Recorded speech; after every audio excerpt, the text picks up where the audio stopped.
Open Your Eyes is brought to you by the Belize Bank, our country, your bank, and Smart, bringing people together.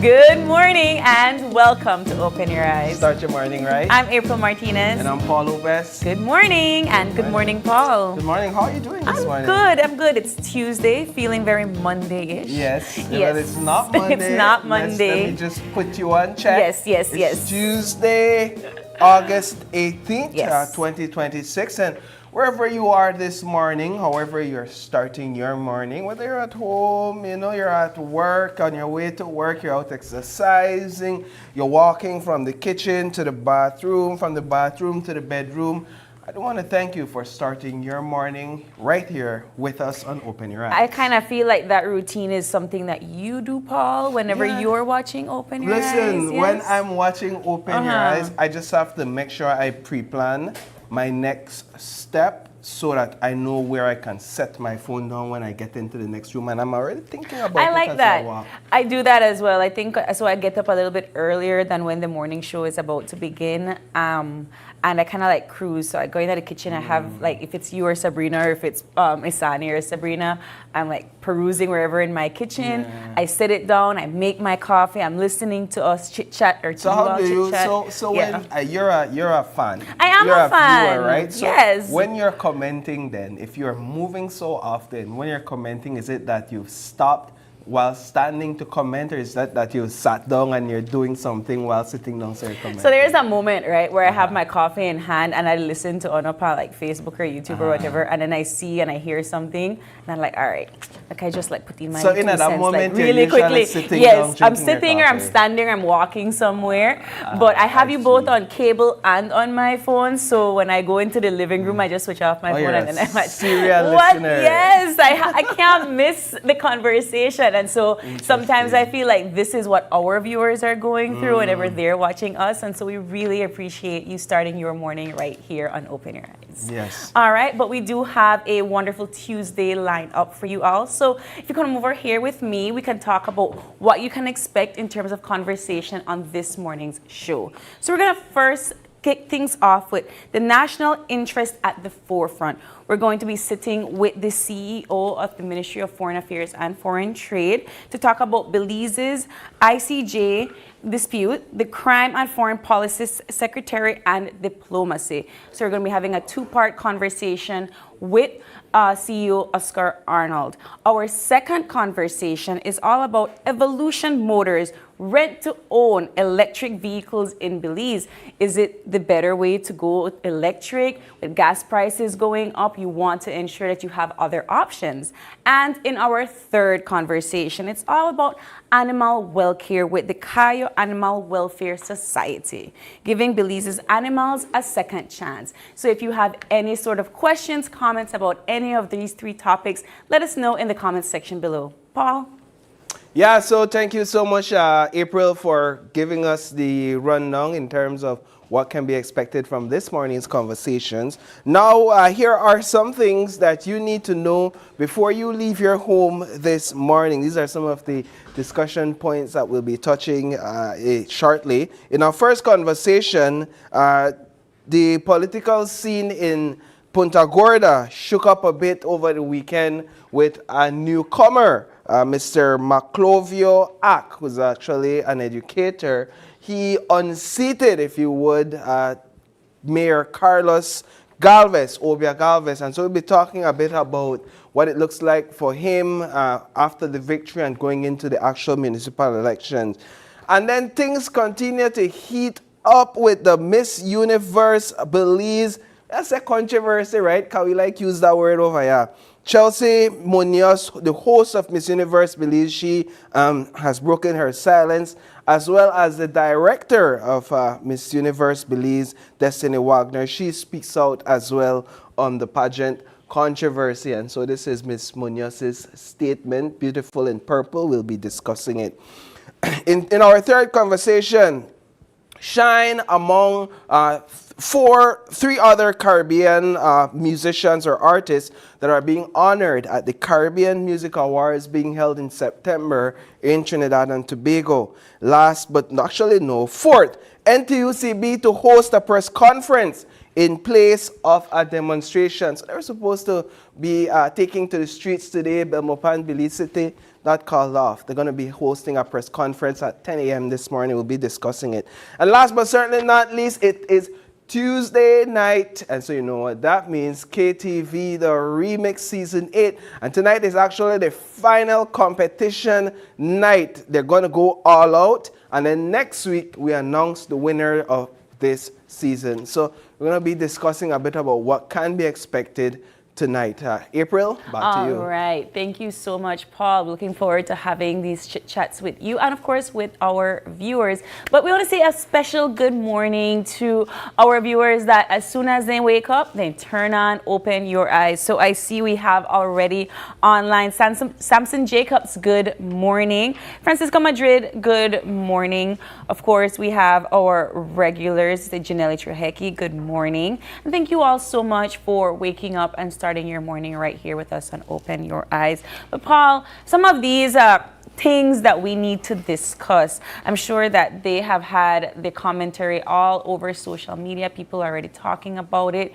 I would like to start first with a little bit of politics, and then we get down into some of the nitty-gritty with the other topics. In PG, there was the People's United Party mayoral convention that took place over the weekend, and we've seen that the incumbent mayor, Carlos Galvez, has been unseated. And we now have a new mayor-elect by way of Maclovio Ak. And he has won. He's a newcomer. He took his chance. He put his hat in the ring. And he came out on top with a defeat of 554 votes to 392 votes, which says a lot about what's happening in PG in terms of their municipal government. Of course, it seems that the PUP, they're looking for a new leadership, new young and fresh leadership by way of Mr. App, who is only 28 years old. He is a teacher, and he seems that to have no sort of political backing. This is his first time entering a race like this, and he won. And I want to say congratulations to him. Yes, more power to the young people, April. We see where more and more young people are stepping up to the plate. I was surprised to learn that this young man is only 28 years old. Yeah. I know based on my conversation with him yesterday, he was a leader in his Rotary Club down south in Punta Gorda. He's been a part of community service. He's a teacher by profession. I learned a lot about him yesterday. I certainly know that this will be a huge undertaking for him, right? Youth is on his side in that when you're young, you almost got like one ignorant level of ambition, right? Whereas you feel like you could do anything and you could take on anything. And I think that is on his side. That is favored. That is a favored or a favorable trait to have as a young politician, because the task at hand is not small and it's not simple.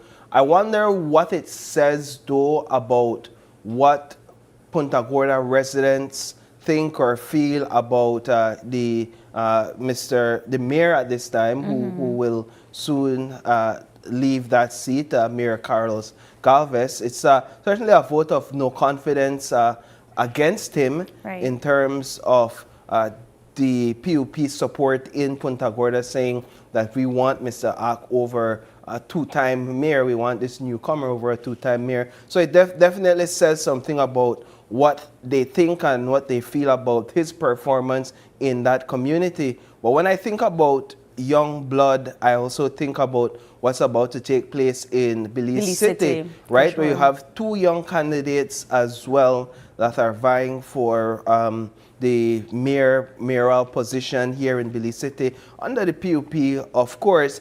And these are things that we have been asking for. Yes. There's definitely a change in direction in terms of young people taking on these sort of roles. And it's a two-edged sword, in my opinion, because I firmly believe that young people can lead, but I also believe that they have to have that support and guidance that's necessary. And I think that when it comes to what happened in PG and what we saw was that there was a level of trust that the people are giving Mr. Ak. It doesn't seem like age is playing any sort of role in the way that people are seeing him as a leader. It seems that the way he strategized his campaign was that I will give you to the best of my ability and the best that I know how. And of course, with the support of his council, right? Because it's a team. You have to be able to work as a team. You'll be able to get through, leading and running the town. But that tells me what happened in PG now tells me that in Belize City, it's anybody's game. Yeah, so because now you can't really say for sure now that this young man has won over an incumbent mayor. Now we're seeing that certain things are changing. People are now looking to what you can do versus your age. Yeah, that's quite interesting. And so it's no doubt that in Belize City, the People's United Party will have a young candidate in a similar way how they have one now in Punta Gorda. And so what we will see for the municipal election come March 3rd, 2027, is that in PG, Mr. Ak will go up against Mr. Franklin Cranka Polonia. This won't be his first time seeking the confidence and the vote of residents in Punta Gorda. Yes. And so we'll see how he vote against Mr. Ak and if he even stands a chance. And then here in Belize City, if I'm not mistaken, the United Democratic Party has its slate as well. If not, they're refining what that slate will look like. I don't know that I've seen anything official. Maybe I'm overlooking it, but I'm saying that the true competition really isn't convention. That's just the first step. Yeah. The real test is when the actual election comes up. But if the convention tells you anything about the sort of support that the People's United Party or any party will receive at the actual elections, then right now we're seeing, or at least we saw in Punta Gorda, in Corozal, for the People's United Party, that they enjoy a large percentage of the support from the elected voter, from the registered voters, which in many cases are PUP supporters, at least at this time. So that's what we're seeing. In Belize City, it bodes well for the PUP. In Belize City, it might get a little bit, it might be different just well, because we'll of have to the wait and see, selected few actually. that will be voting. Remember, it's a delegates. It's a delegates, not so much the registered voters. So, right. We're going to see a different ball game. No, you're 100% here correct. In Belize City. But, of course, we're also looking to like you rightly said, the municipal election, that is when you're going to see what people truly believe and think about who they want leading their town or their city. So we're going to be locked in for all of these conventions and all of these different spaces because I'm personally intrigued. I don't think we're going to be having a convention in Belmopan. I've yet to hear anything. I doubt it though. But still, we do have election. Interesting one. Yes, I'm aware Belmopan is an interesting space. But we're going to be looking to the convention in Belize City. I think the 30th, if I'm not mistaken. That's the end of the month, yes. Yeah, for sure. But let's move things along, Paul. Something else that was of a hot topic yesterday in all of social media, and of course we did run a story on it. The Miss Universe Belize, is it a controversy or is it just a mistake that occurred? I think that is the question. A mistake or multiple mistakes? Well, I really don't want to get into the Maya temple thing. Can you piss me off all over again? I just to get over. You're an archaeologist. I know. You are. What did you think or how did you feel when you saw Tikal plastered on Why you want this to be?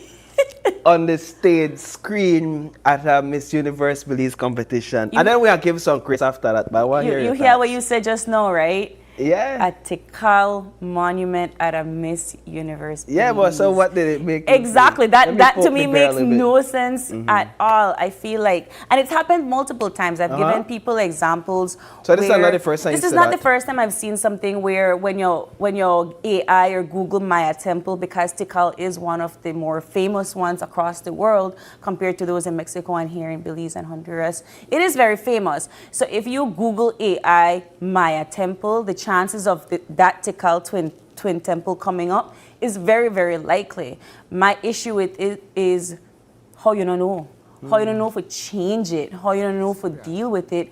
We have so many beautiful sites, but this pageant has not been the first to see this level of controversy. When we work at the National Institute of Culture and History and these sort of events happen, they look to us for sponsorship, not consultation. And I've had it, and I've seen this time and time again before. I've said it before when we had Halima go up on stage with the Dare Dance attire as a costume. Nobody consulted us to say, is this okay? Nobody consulted us about this either to say, is this okay?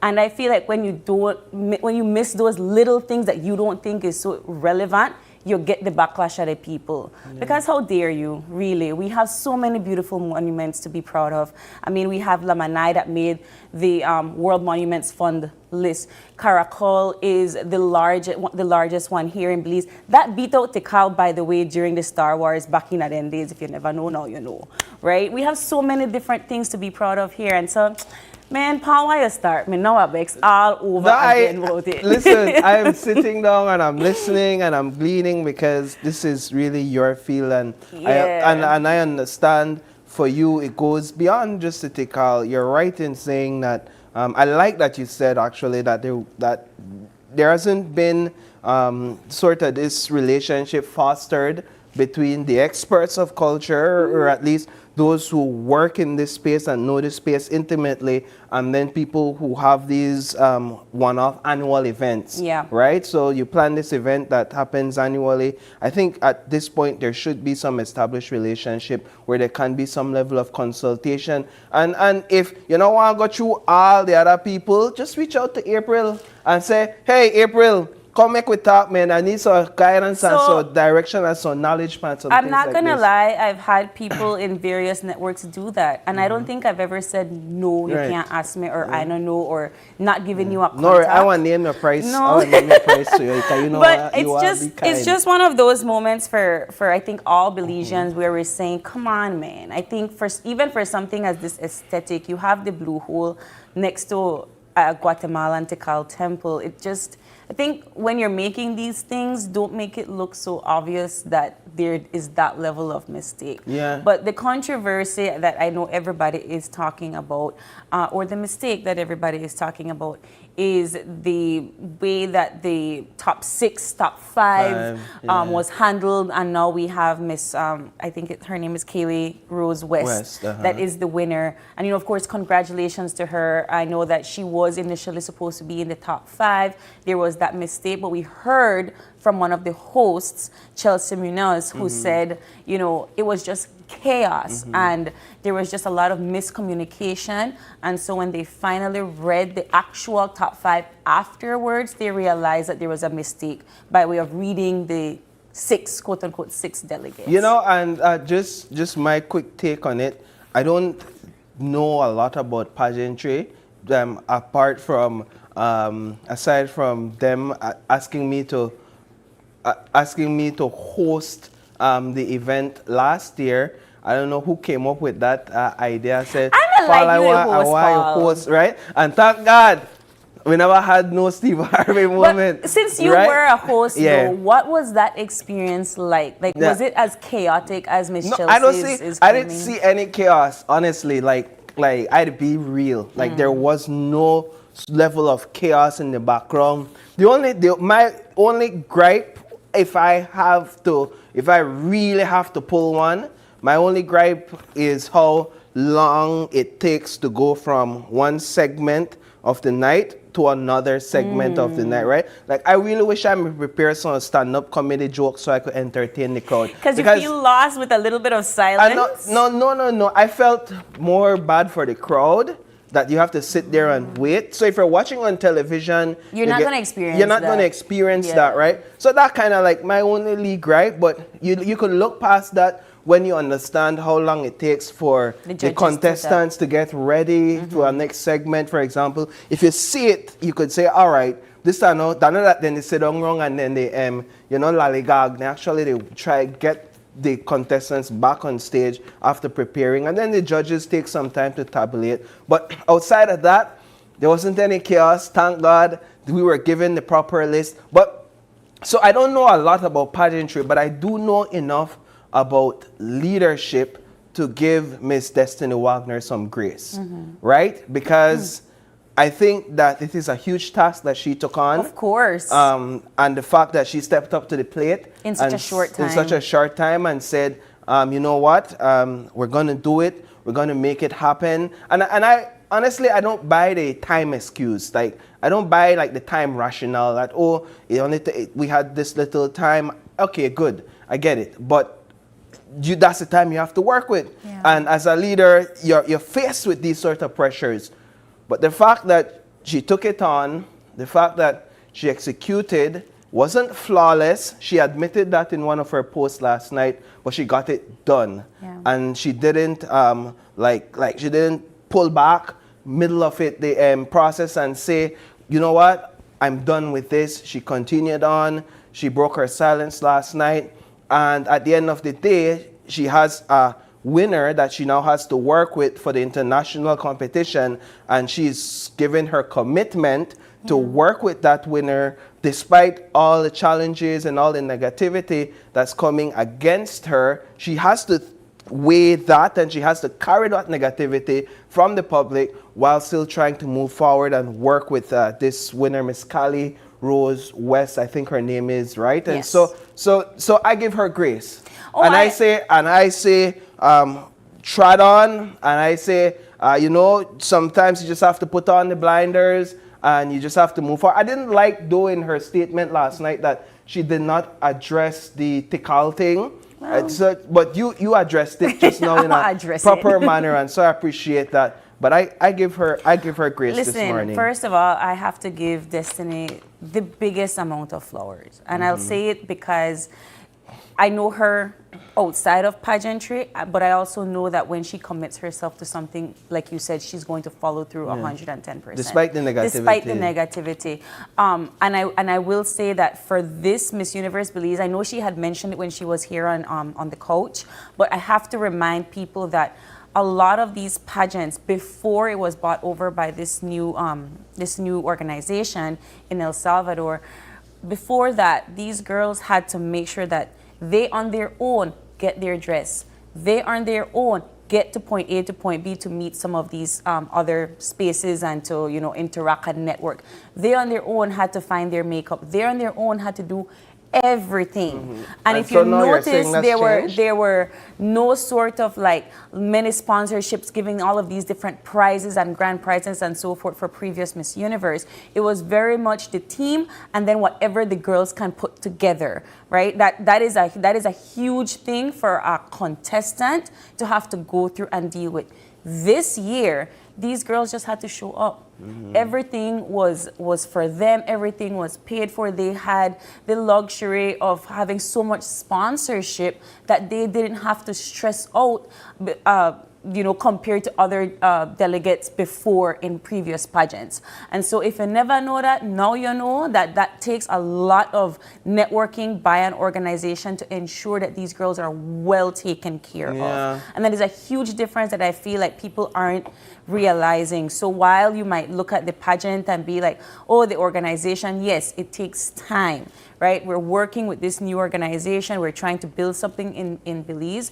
Am I still upset about the Tikal thing? Absolutely. Right. But you have to be understanding that, again, this is the first time that we're working with an organization like this, but these delegates, I would love for one of them to speak out and talk about their experience. Well, Vivian Morales did speak out on social media. So as we move on, while I give Destiny grace, that's where I kind of draw the line in a sense, because I'm still trying to understand who really are the players behind this new El Maybe Salvador we should meet them. organization, how much they truly care Yeah. for Belizean culture, how much they truly care for what Belizeans care about when it comes to these pageants, and how much do they truly understand that Belizeans take pageant politics Very seriously, seriously. right? Then there are the 2P and the third P that pay there. You don't mess with me pay, you don't mess with me pageant, you don't mess with me politics. Wow. How we going crossway, and I wonder how much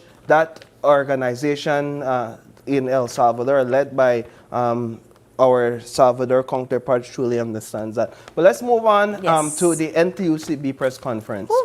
So we're now not going to have a demonstration.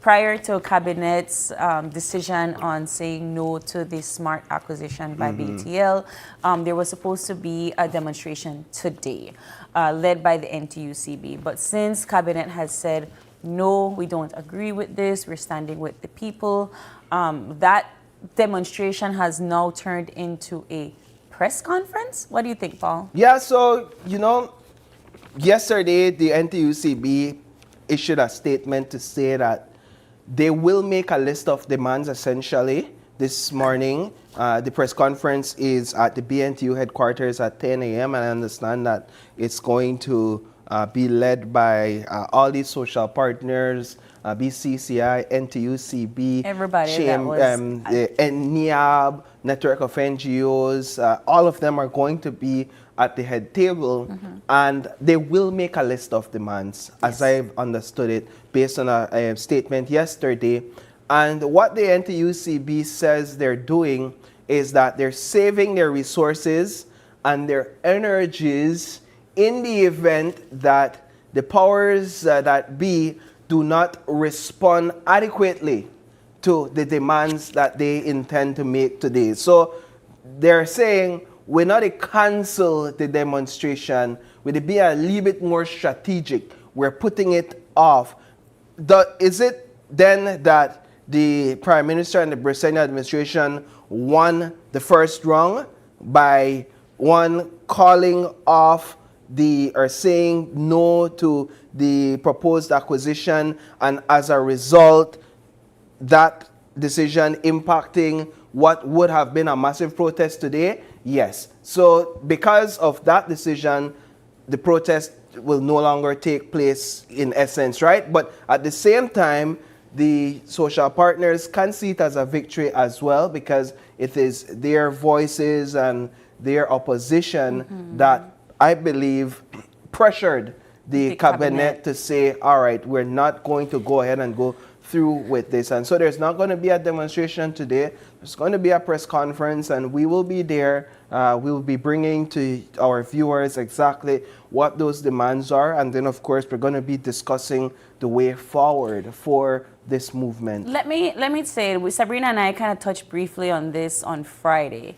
but something that struck me as odd is the way that the statement rolled around when the Prime Minister was asked to give some words about the cabinet saying no, and he said that we don't want no back and forth. Yeah, basically saying no worth the quarrel. But my thing is that I feel like, and as the NTUCB, I understand why you're still going to do a press conference, because that's not comforting to me. Yeah. That doesn't feel like a win to me, that the only reason you just say no is because you don't want to argue with me. I agree. Instead of telling me, well, this is why we feel like it's the wrong decision. Based on this business module, we will say, no, we're not ready yet, etc., etc. I was hoping for something more like that. Yeah. Because if your sentiments are, I just don't want to deal with you, I just don't want to argue with you, and so I just want to say no, it's kind of like a little flimsy way of saying, we'll get back to this at some point. I heard what, I hear that, and that's the same impression I got.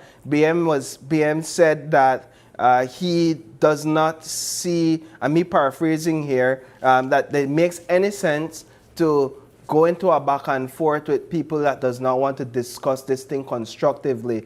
And he said that still to him makes a lot of business sense, Yeah. right, from the business perspective, but he don't want to go into arguments and he doesn't want to get into a back and forth And with all so, of this. and from what I understand, rumor has it from the NTUCB sides that one of their demands is to remove the chairman, Yeah. Lizaraga, from the BTL board, which does kind of come at the heels of another statement that was made by Minister Henry Charles Usher when he said he thinks that, chairman is doing a fine job and that he should remain there, et cetera, et cetera. And I think I'm seeing what the NTUCB means, because if we thought that this acquisition deal was dead in the water a few months ago, and then it will and come again, and then we're saying, oh well, it's a dead deal again, but we still have the same players in the game, I would not feel, confident about it either. That we're still dealing with this. You still have this person at the head table. What is to say that they're not going to try again? Yeah. So what you do? You chop off the head. Yeah, right. Basically, you're saying is these are the people that voted in favor of it. They remain there. So, I mean, if it is ever to come up again, then you could already know what their vote What's would gonna happen. be. Yeah, Yeah. interesting. So, So we'll be at the press conference today, and of What course, time we'll does be it bringing begin? you Do up you know? at 10 At 10 a.m. a.m. And where is it gonna be? Yeah. So what we do last is we got to talk about KTV the remix. We do got to talk about KTV the remix, but I do want to firstly say congratulations to Shine for his honorary mention at the Caribbean Music Awards. Yes. He is going to be honored with 3 other Caribbean music artists. I believe Patra from Jamaica is one of the artists. So let me give you that list. Calypso Rose from yeah. Trinidad and Tobago, and then And then Alan Cave. Cave. So Shine will be receiving the Global Ambassador honor. Nice. We'll be recognizing his path from a recording artist to a cultural and political leader in Belize. So the Caribbean Music Awards is slated for September 19th Yes. in Trinidad and Tobago. So we're going to be looking forward to He'll that. be honored among some heavy hitters. And you gotta give the man his due, right? Yeah. They do the thing, you get this global recognition. Hats off to you, Shine. Yeah. And of course, we want to end things off with KTV the the remix. remix. It is Tuesday. Paul, you have your favorite? I do. I have my favorite. I do. And actually, it's I won't say who it is, but it's one of the fan favorites, the crowd favorites as well. All the ladies love him. Oh, okay. Yeah, so, I know who you're talking about. Right. So, but they have to get in line. I'll just say that. Oh, okay. But the thing is, well, not with me, right? I'm just like, Pause. Okay. Okay, Paul. Pause. Sure, let's talk about this. No. No. I happen to be privy to I what's died. happening in the That's background, funny. right? No, but I know yeah, who you're talking about. Tonight, the competitors will take the stage for one final showdown. Yes. And it's all about gospel tonight. Woo!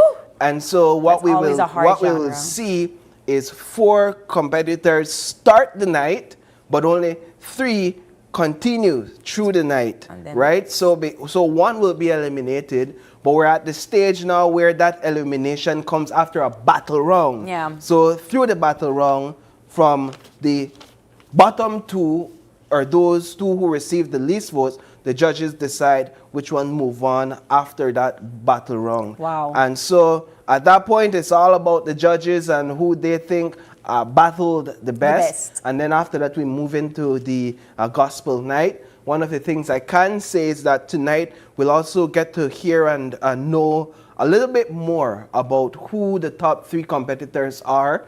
In the newsroom, we collaborated with the KTV production team to produce stories on these contestants, right? Yeah. So each one of them have a story. I did a story as all the other reporters did a story with each one of the competitors.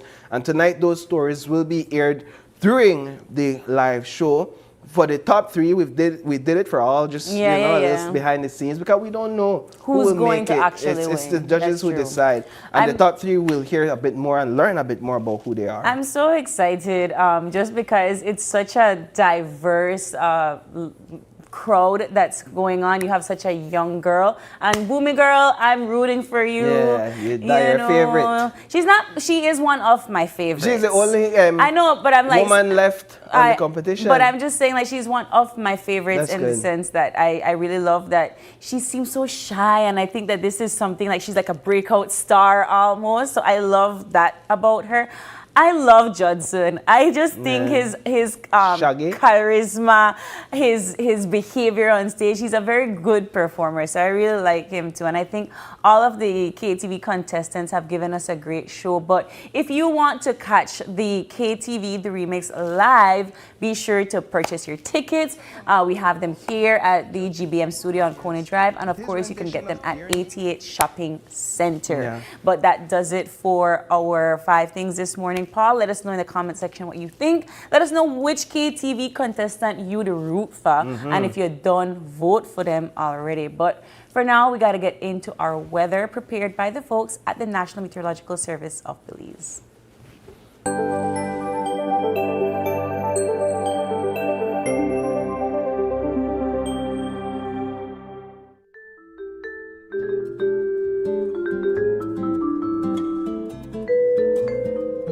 All right, so this is our Eye on the Weather, courtesy our friends at the National Met Service of Belize.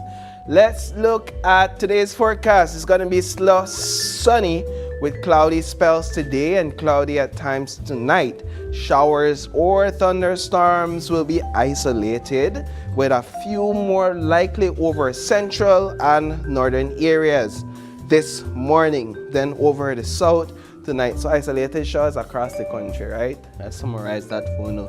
Today's temperatures along the coast, 88 degrees Fahrenheit. On the higher end, 83 on the lower end. Inland, 93 degrees Fahrenheit and 74 Fahrenheit on the lower end. 93 hot, you know. So no make no ghost fool, you know. Hills, 82 degrees Fahrenheit on the higher end and 68 on the lower end. So get ready for some heat, stay hydrated. Extended forecast on Wednesday along the coast, we're looking at 89 degrees, and inland we're looking at 95 degrees. So that temperature ticks up a bit tomorrow. Then on Thursday, 88 degrees along the coast and 94 inland, still relatively high. Friday, similar, 88 degrees coast, 93 inland, and then Saturday, 88 along the coast and 94 inland. So we're in the mid-90s for the rest of the week. Y'all definitely inland, that is, so y'all definitely want to stay hydrated, get those waters, pull out those umbrella, just stay cool. Astronomical forecast: the sun rose this morning at 5:36 a.m. and it's going to set at 6:17 p.m. That's later on this evening. Then the moon will rise at 10:54 a.m. and then it's going to set at 10:20 p.m. That's later on tonight. In terms of our marine conditions, let's look at what the sea is going to be like. The sea state is going to be choppy, folks. It's going to be very choppy, so keep that in mind. The winds is going to blow from east at 10 to 15 knots. In terms of our tides, today's low is at 8:30 a.m. So you have about an hour and a half before low tide, and then today's high is going to be at 2:10 p.m. And then we have another low later on this evening at 7:50, and then tomorrow's high is at 1:52 a.m. And that does it for our Eye on the Weather, courtesy our friends at the National Met Service of Belize. April, back to you. Thank you, Paul. It sounds like the devil and the wife, the fight type of weather. But we are going to take a quick break and we'll be back with more. Open your eyes, so don't go away.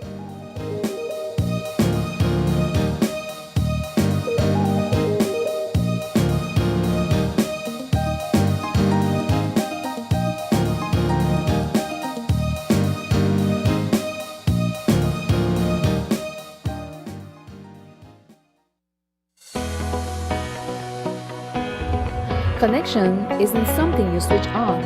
It's something you build together. Connected through culture. Culture isn't preserved in silence. It's kept alive through participation. Connected through education. Education doesn't always look like a classroom. Sometimes it looks like someone taking the time to teach and someone else choosing to learn. Connected through sports. Before the win, before the applause, there's belonging. Here, young people learn more than how to play. They learn how to stand together. Connected through community. Community isn't a campaign, it's showing up. Not once, but every time it matters. Connected through you. Behind every connection is a person who cares, people who listen, people who stay. We don't just connect services, we connect you to your world. Connected through every chapter. Smart, bringing people together. Every dream begins with an opportunity, and every opportunity has the power to change a life. This year, Belize Bank proudly welcomes 16 outstanding new scholars during its 14th annual Scholarship Award ceremony, recognizing young Belizeans whose academic excellence, leadership, and determination inspire us all. When I look around the room today, I see future entrepreneurs who will build businesses. I see future doctors who will heal families. I see engineers who will design infrastructure, teachers which will inspire the next generation. For Belize Bank, a scholarship is more than financial assistance. It's a commitment to each student's future through guidance, encouragement, and mentorship from members of our management team. Today, we celebrate 16 new scholars, more than 250 lives transformed, one shared future. Because when we empower our youth, we empower our nation.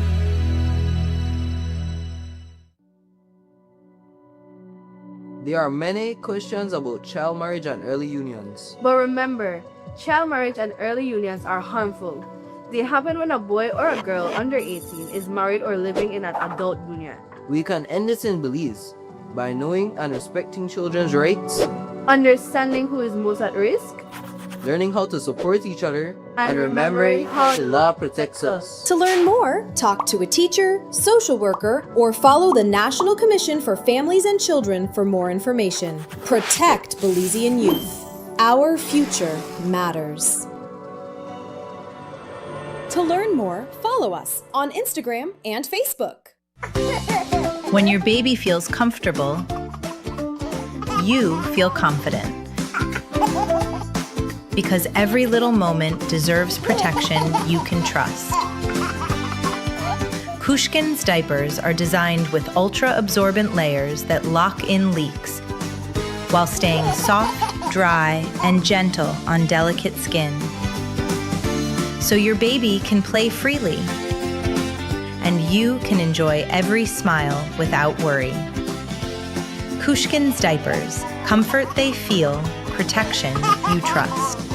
Kushkin's diapers and wipes are available countrywide at a supermarket near you. All right, and so today we are at the Maya World Adventure Park, and of course I am with my lovely wife Amber Lopez. And at the Maya World Adventure Park there's so many things to do. You have cave tubing, you have waterfalls, you have horseback riding, you have the ATV jungle tour. What are you looking forward to the most today? Today we are doing the ATV jungle tour and the river tubing. I am most excited for that cool river tubing. I for one, definitely am excited about the ATV jungle tour. Are you ready to just jump right into this? Ready as ever. Let's do this. Let's go.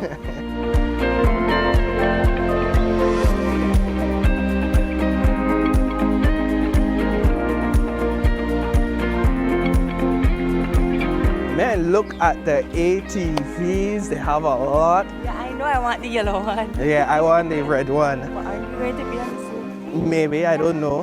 And they have gears, Yes.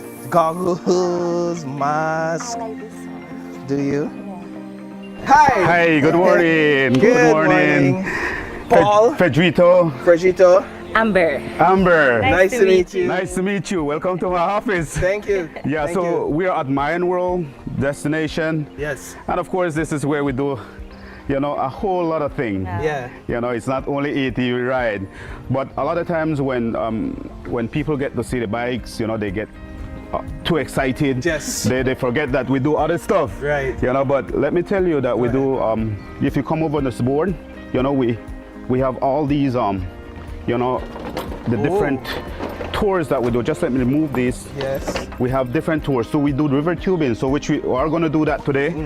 And then we have the waterfall rappelling. Oh, so you do that Yes, as well? we have the zip lining. Then we have the ATV adventure, which is going to do this morning. And then we have the hiking trail. What do you think about that? Yeah, that sounds like an exercise. Yeah, definitely. So you don't really have to go to gym. Yeah. You know, when you come to Mine World, you know, early in the morning, you could hike off one of our trail.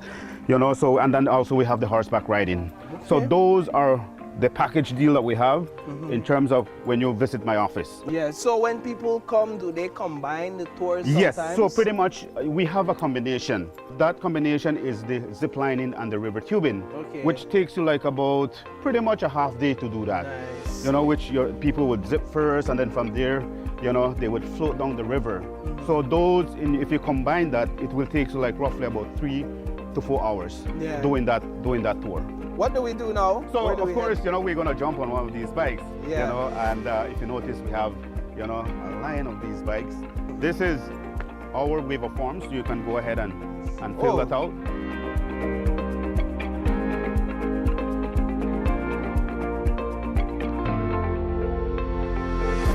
Oh wow, that fits perfectly.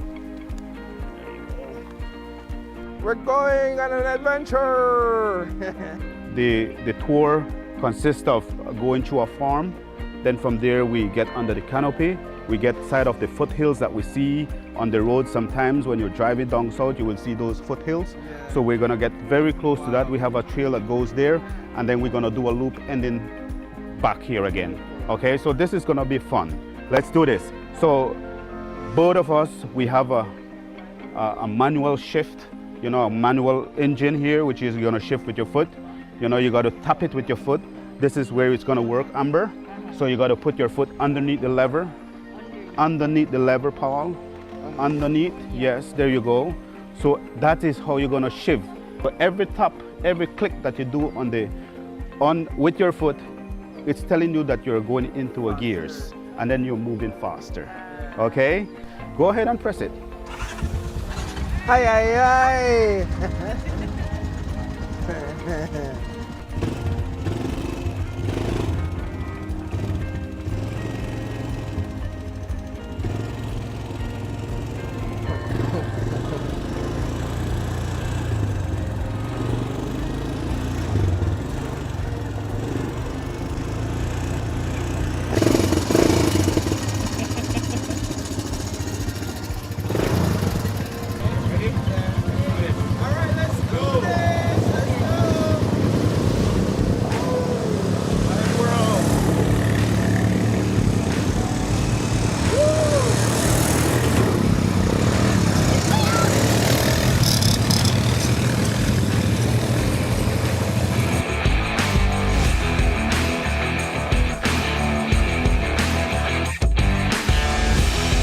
I stopped here. I was looking at the flower of the tree. But like I was saying earlier, this tree is very famous in Belize. A lot of people know it as a tonic tree. But it's a provision tree. A lot of culture know this in Belize, that when they hear about provision tree, it helps you in terms of building up your blood. So that's actually the flower. So let's go again.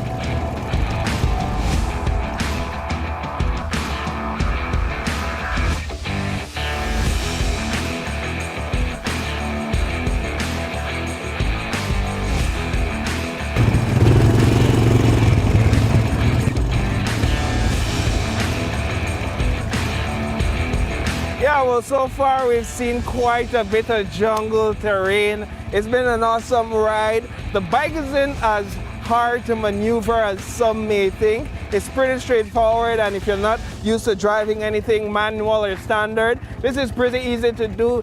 Man, we are having a great time here so far. Let's continue. Use your brakes, right, babe?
we're gonna go. There's a trail that we take. So we're gonna take this going along the edge of the hills. But before we go to the loop, I want to take you guys to the viewpoint. Please. All right, so we can get to see the entire area where. Let's do this.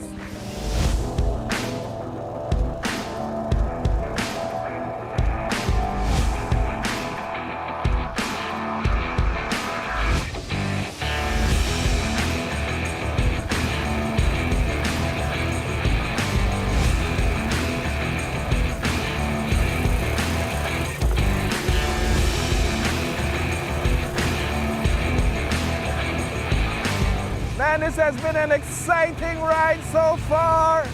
Woo!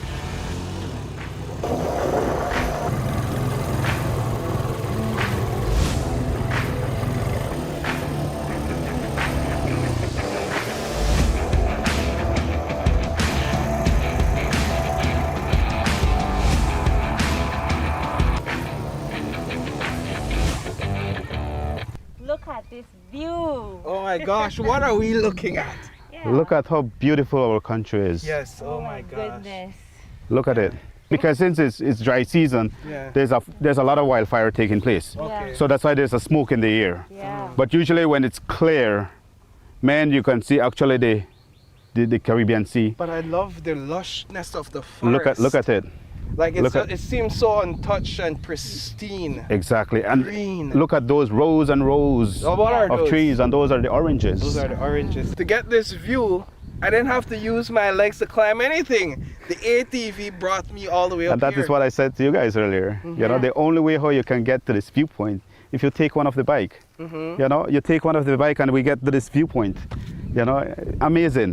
Amazing. Amazing.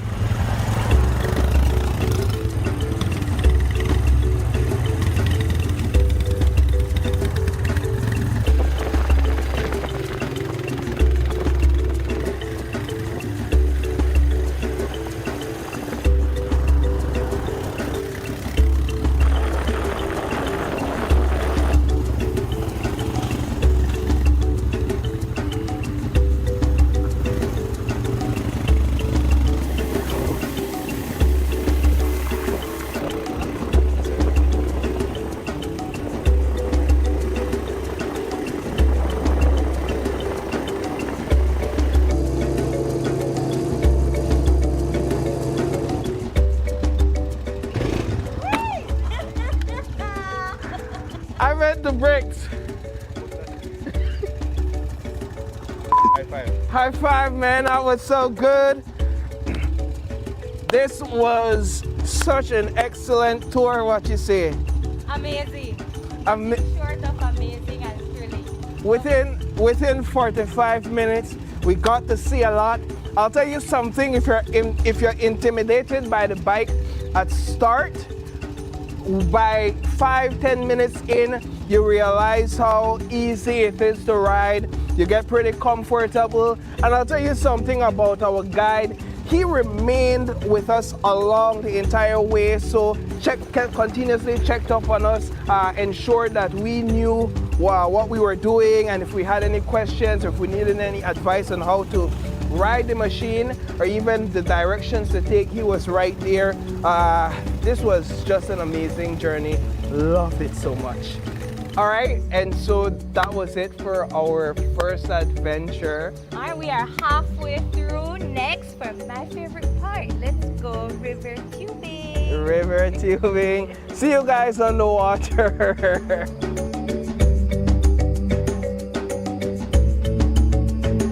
We've shifted off. We're now in clothing for water, right? Yes. So this is the river tubing aspect of our adventure today. Definitely. So we are at the starting point at where the river float starts. Yes. So we're gonna take a couple minutes to walk down with our tubes. We're gonna float down to like about an hour. So it's gonna be at 2 miles on the South Stank Creek River. Wow. Imagine that, right? I could So- imagine the beauty. Yes, definitely. So there is a lot of a scenic view that we're gonna see. You know, I always tell my people, you know, always keep your eye peeled because we're in the habitats, you know, of different critters that is around us. Ooh. So it's not only floating down the river, but also let's focus on the different aspect of what the rainforest has to offer to us. So before we get to the tubes, we're gonna gear up, we're gonna put on our life jacket. Safety, again, is our #1 priority here. Life jacket, and then from there we're gonna put on the helmets. When we finish, we get our tubes, and then we walk a couple minutes on the river. So Paul and Amber, welcome to the tubing area. Thank you, let's do this.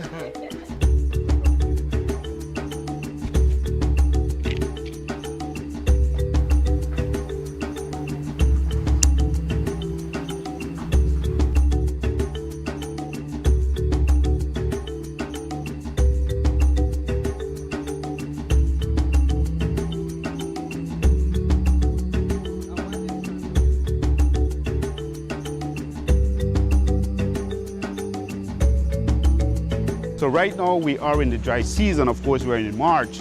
Yeah. So this is Pretty the dry. peak of the dry season for us. So it's pretty dry. So what we're seeing here is actually the water is going down because of, because there is no rainfall. Because remember, we still depend on the rainfall so that our water can able to get more water so that we can get more water to float down. But during the dry season, then we get a little bit of, some of the rocks you might find along the way. We still have fun on the river.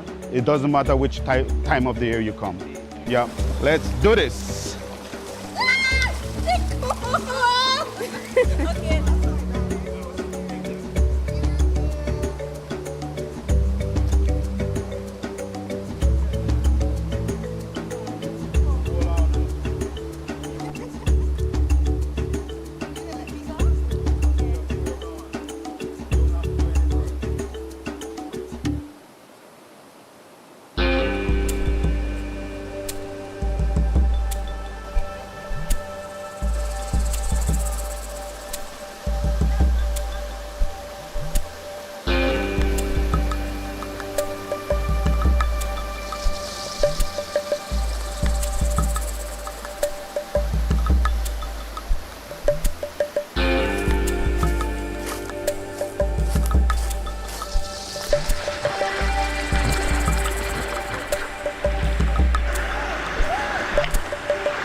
Was a great journey. What's your thoughts on it? That was exactly what I expected. Yeah. Very relaxing, very calm. The scenery was beautiful. The sound of the crashing waves, amazing. I wish I got a video of the snake that we saw. A snake actually fell from a tree. A vine snake. A vine snake, non-venomous, unharmful snake. But apart from that, and even the rapids, the rapids gives you that type of excitement and adventure that you're looking for on these types of things. And again, our tour guide was with us for the entire way. He was excellent. He kept us safe. Yeah, so that was really good, man. That was really good. Big up to Maya World and the entire crew here. That's right.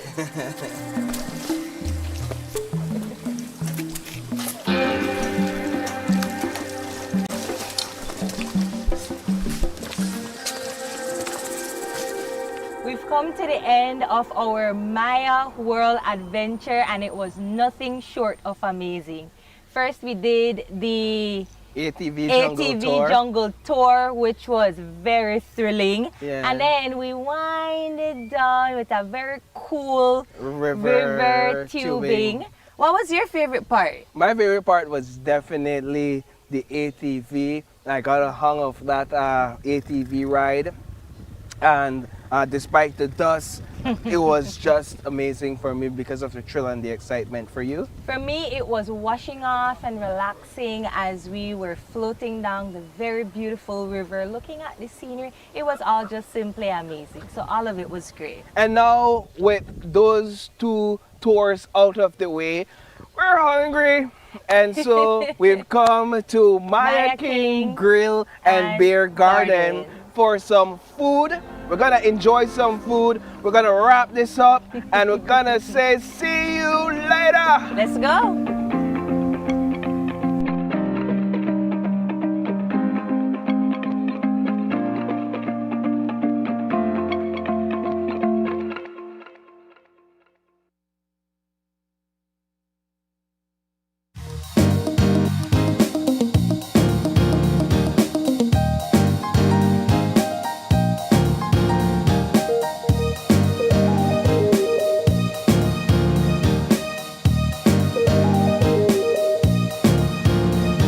Things one morning. In Belize, that's usually a whole week of asking around. Find It 501 is a directory of every business in Belize. Every district, every category, hardware to here to what's happening this weekend.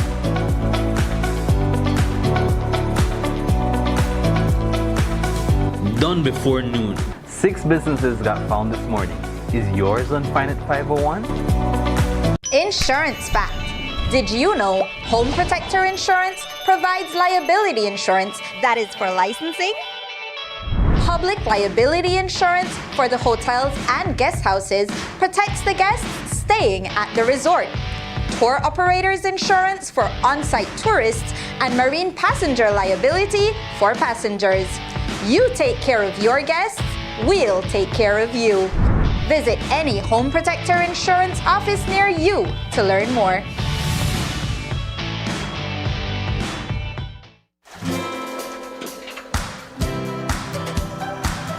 Every business starts with a vision. And every day, Belizean entrepreneurs are turning that vision into reality. Hi, I'm Rosalie, General Manager of Cards and Merchant Services at the Belize Bank. Today, I am proud to introduce our new solution designed specifically for Belize's small and medium-sized businesses. Introducing the Belize Bank Advantage MasterCard SME Business Credit Card. Whether you're managing everyday expenses, purchasing inventory, or investing in growth, this card gives your business the flexibility to move forward with confidence. Applying is easy. Visit any Belize Bank branch and speak with one of our SME officers. We'll help you find a solution that best fits your business. Your business is building Belize's future. Let Belize Bank help power what's next. The next station is not just a place, it's the vacation capital of the world.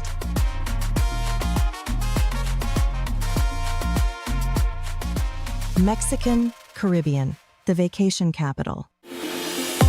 We at Fulltech Systems understand that technology isn't just a tool, it's a game changer.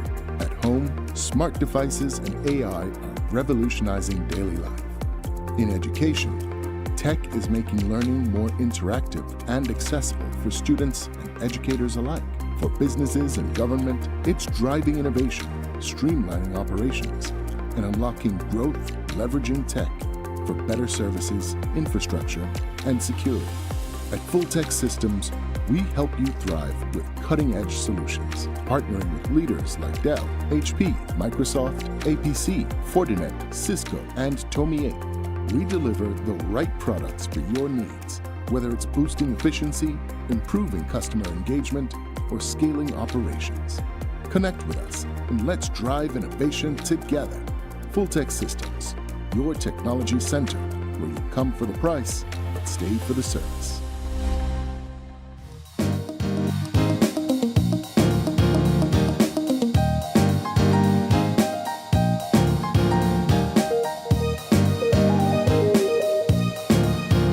Welcome back to Open Your Eyes, and joining us for this segment we have some animal friends with us this morning to talk about the Cayo Animal Welfare Society and just how we can give animals a second chance.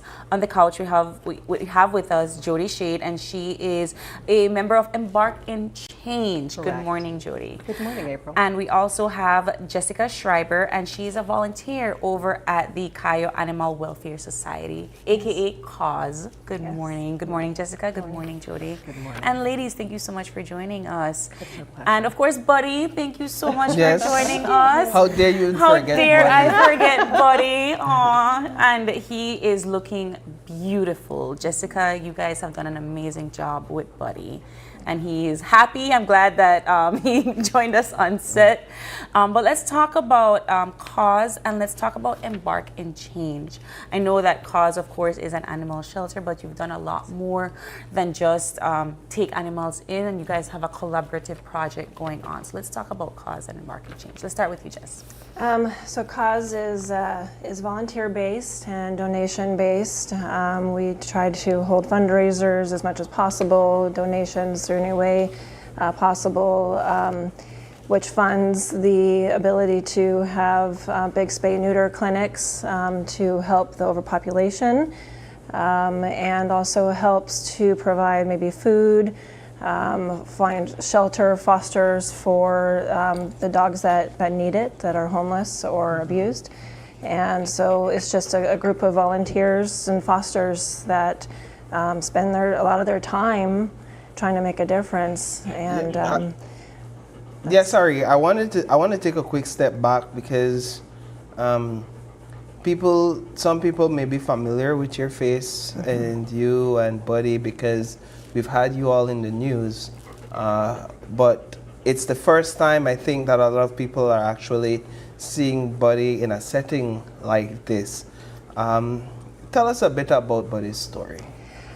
it's unbelievable, actually, the amount of attention that Buddy has created. Almost makes me emotional talking about it because the video itself was really hard to watch. Excuse me. You know, when I saw the video and the fear in his eyes, I just get really, it's unnecessary. Why? That's the question, is why? It doesn't need to be like this. So I couldn't just sit there and wonder what's gonna happen to him because I can't do anything because I already have 7 dogs. I already have, you know, this and that going on in my life. But when you see that, you need to step up. Somebody needs to step up. And without people stepping up, it doesn't stop. Yeah. So bringing him home, after all the abuse that he's endured and the amount of years that he's had, it was astonishing at the change that so fast. Yes. It's like he just wanted the love and the attention and the care that he knew that life is about people, humans, animals, they just want love, attention, care, food, water, shelter, you know, and if we can't give that to them, then what is their purpose of domesticated dogs if we can't provide for them what they provide for us? Yeah. You know, so, but his story has just been remarkable in the changes and actually how friendly he is. He is very friendly. Loves everybody, and you would think with what he's been through that he would be submissive, aggressive, unsure. He's nervous at times. He is unsure at times because of his past, but when he realizes after moments that he's okay, he just gives into it and loves it. And anybody who comes down to try and pet him, he will walk right up to and just let you. I think that I have to, first of all, give you your kudos because you're right.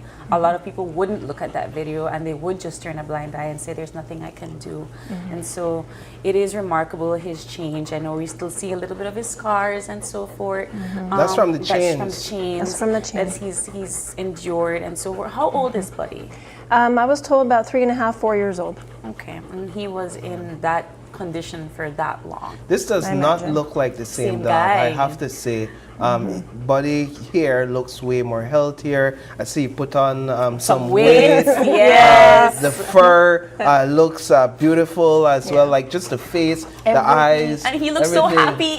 And this has only been a short while. Like, how do you get a dog to turn around from that to where Buddy is right now? It's how you treat them. They have to trust you and they know that they're cared for. When you come to them soft, you know, you show them the soft side. You show them the compassion side, not the rough, tough, you know, I'm boss. I mean, yeah, we do need to have more dominance, or otherwise they run and they become boss in the house. And you don't want that. But that's with consistency and with the right kind of training. They become, I mean, just perfect members of the household, and they treat and they do things for you as a loyal animal, protection and you know, and like I said in my post this morning on my Facebook, is when my dogs know I'm upset, they know, they give hugs that too. Is there because I give them that back. Yeah. And I want to get Jody in on the conversation because while we're so impressed with Buddy and we understand what Cause and yourself can do for our animals, the collaboration with Embark and Change, how did you come about collaborating with Cause? And let's talk a little bit about your organization. Great question. So my husband and I founded Embark and Change to provide vital medical assistance resources and volunteer our time and energy. And we piggybacked with Cause for one of their last ventures, the spay and neuter clinic held in San Ignacio, and that's actually how Jessica and I met, and we had a wonderful time together, and we moved mountains in collaboration with Cause and all the docs that flew in from Canada internationally, and it was a wonderful experience. And yeah, it was fantastic. We've had a lot of great feedback from home or from the States, and a lot of people supporting us from back home, which has been fantastic. I think Belize, and I think our viewers will agree that we do have a stray problem. And it's not just in urban spaces, it's all over the country. Yes. You see stray animals. We drive on the highway, there's always an animal that has been knocked down because they're trying to run somewhere. Right. And so how is it that we as citizens, we can do something about this? Actually, while I was at the latest spay and neuter clinic in San Ignacio in January, I had the incredible privilege of having a conversation and interview with the mayor of San Ignacio, Mayor Earl Trapp, and he showed deep empathy as a leader for dogs, and he stated that he is very interested in having more clinic availability, and that he would work directly with the Minister of Health to secure financing for more clinics. So that was a really great conversation, and I look forward to working with him moving forward. And furthermore, I am a 50-ton master boat captain, so I am in conversations with cruise line operators, and leadership is getting concerned because of the leniency the government has towards animal abuse. Yeah, I agree. And there's, it's causing key decision makers to have pause about the conditions and alignment, with working with such a place where there aren't systems in place, and how it reflects on their reputation. Agreed. So I think that's an excellent point. I think we do have a couple of animal laws, but I'm not sure the reinforcement is definitely an issue. The penalties aren't as serious to the point where you feel, all right, that will deter me from committing what should be a severe crime, right? With severe penalties. And a good example of that was that horse Wani that was chopped and butchered with a machete, and not even all the kids were penalized, from what I understand, and it was only a fine of $50. And Buddy's situation is another case where, as I understand it, the perpetrator hasn't even been brought to justice as yet, which is an even more severe situation. Yes. Looking beyond these egregious incidents, how do we develop or foster a culture of respect and love for animals the way they truly deserve it among Belizeans, Yeah. or just among citizens in general? What would be your suggestion? Well, and I think it's all about beginning that conversation, right? And I welcome politicians, city council, to begin the conversation with us, with other organizations. And I think what we're finding is that if you see animal abuse in the community, you report it.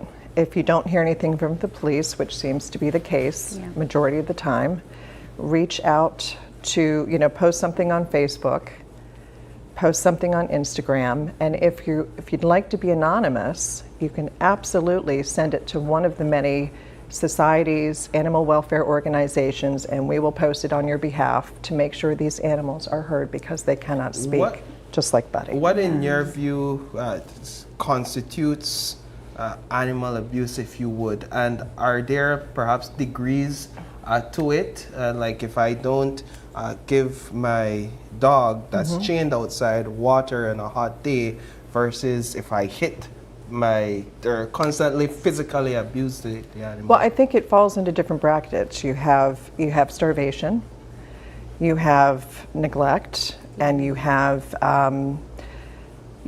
actual animal abuse where you're beating and hitting the animals, just like what happened to Buddy. And I think the ramifications, I think they all fall into the same tier. Animal abuse is animal abuse, whether it's neglect. You have animals that are being tortured, and you see dogs on the street where their eyes have been taken out and they're left to walk the streets. I always have this question for people that do this to their pets. Why have a pet if this is how you're going to treat your animal? Because it doesn't make sense. Like you said, for what? Yeah. For why? If you're gonna have this animal, you're gonna treat it in this way. Why have it any at all? I mean, if you don't have the space to take care of an animal, then don't have an animal. I think the challenge is we fall in love with the idea of very having true. a pet, like of a puppy having and a dog are companion. two very different things. But falling in love with the idea is different from committing to the responsibility. Yeah. Right? So when the idea that you've fallen in love with goes away, the responsibility remains. And can you commit to that? And I think that's a part of the challenge. And so I'd like to ask you, how is it that you developed personally this level of care and compassion to the point where you have 7 dogs? Eight. Yes, sorry. And I have an 800 square foot house and a little less than a quarter acre lot, but we do it, and it does take time, a routine. We have a routine, and they all know what time to eat, what time's outside, inside. It's definitely a routine house. We have to. But I got it because of my mom. She was a dog trainer and a pit bull advocate in Anchorage, Alaska. That's where I was born. And she protested for breed-specific legislation because they were going to ban pit bulls in the city limits. And so we were out there picketing when I was 7 years old. And she was also a dog trainer, obedience dog trainer for about 30 years. She could tell a dog, spell SIT, and the dog will sit. Hand commands. So I learned from the best. She's kind of the Alaskan dog whisperer. Oh, really? And I was very curious about that because he is very well behaved despite all of the the trauma that he's been through. I have to ask though, Jess, because while he is very well trained and so forth, and he might be very loving, how is the rest of the family, aka your 7 other dogs, adapted to him? This was the reason it took me a little while before I could decide to commit on actually keeping him for life, because of the other dogs I have and the amount of space. The cost. Yes. It's expensive to feed, and it's expensive for vet care. And so we have to budget where we can. Might have to change some of the dog food up. We also cook a lot of our own dog food. And we have to, just do a lot of routine change. He is so big. He's the biggest dog in our house. His nickname is Horse. He is learning how to play with toys. He literally throws them in the air and hops around and shakes our floor. So the other dogs are still learning his size, and because of that we have 4 small dogs and we have 4 large dogs. We also have a dog that's dog aggressive, so he has to be separated from all of them, which makes it even more difficult. But we do it because, I mean, look at this. Why not? Why not? Oh, he's You know, so happy. Look at how he got comfy. I know. He got, like, this couch is comfy, this floor is comfy. He grunts when he gets his belly rubbed. I mean, he's just big baby. I don't think we've ever had anybody this comfy on our set, buddy. Like, take the cake, but So for you, Jody, are you on a trip to? How frequently do you travel to Belize? It varies, but usually every other month. It really does depend on what's going on. And we started Embark and Change about 3 years ago, and saw the need for animal help and aid. And we love the community. We love the country. The food is amazing. Yes, it is. I think, Jess, some of our viewers might be looking at this and saying that, we want to volunteer, but I don't have the time. I want to foster a dog, but I don't have the space. What other ways can people contribute to this sort of healthcare for cause? That's the thing, is we need communities to come together to brainstorm ideas to try and help those. So, an example, where I'm from Alaska, they have native villages where dogs are tied up outside of dog houses and they're freeze in the winter. So a community came together, they started a nonprofit called Straws for Dogs, and they fly out there and they build dog houses. Okay. Yeah. So what if we were to start something of like a fences for dogs, where we have maybe some volunteers that can build some fencing enclosures for homes that just people who would have a dog but they don't have a way to contain it. So maybe starting some sort of community involvement of trying to come up with ways to sort of help fix the problem. Yeah. And sometimes that's part of the issue is it's such a big problem that even though you feel like you're fixing things, you come up with ideas, sometimes it just feels like it's not working. But in reality, imagine without the spay-neuter clinics, without that Straw for Dogs or Fences for Dogs or any type of donation, what it would be like without those things. So the more people that come together, the more people that collaborate, volunteer, spend a little bit extra time, maybe a little bit extra space in their home or yard, to be able to make a difference. And the more that come together, the more difference we can make. And people say, oh, it's just me, I can't do anything, it's just me. Well, add 10 of you, add 20 of you, add 1,000 of you, and see what the difference can make. And so I'm kind of overwhelmed with the amount of publicity we've gotten with Buddy. My messages, sorry for those I have not got back to yet. It's just been very overwhelming. I also, I'm a business owner, I have children, so we're busy, and so it's just been overwhelming with the outpour of thank yous and love and stuff for Buddy, and people even coming and visiting and dropping off supplies. This was dropped off by that couple that actually drove through from Guatemala and had to meet Buddy. I said, how perfect is that for today? So anyway, it's a community effort. All of the districts need to come together with their community members, with their politicians in their areas, and brainstorm. And I know for a fact, with the amount of compassion that I do see, that we can make a big difference. And instead of being a country where people love to visit but have heartbreak with the animals, we could have a country people love to visit and love to see the amount of love that the animals are giving. Can you imagine the amount of it would just look so that much better if there was just more compassion for it. I think that I love that you ended that way. There has to be more compassion in our society. But ladies, you guys are doing a stellar job, bringing this to our attention, bringing awareness. Embark and Change is doing excellent. Cause is doing excellent. And we just hope that people get the word around so that they have that level of compassion for their pets. Thank you so much, ladies, for joining us. Thank you, April. Thank you, Paul. All right, we're going to take a quick break, but we'll be right back with more Open Your Eyes, so don't go away.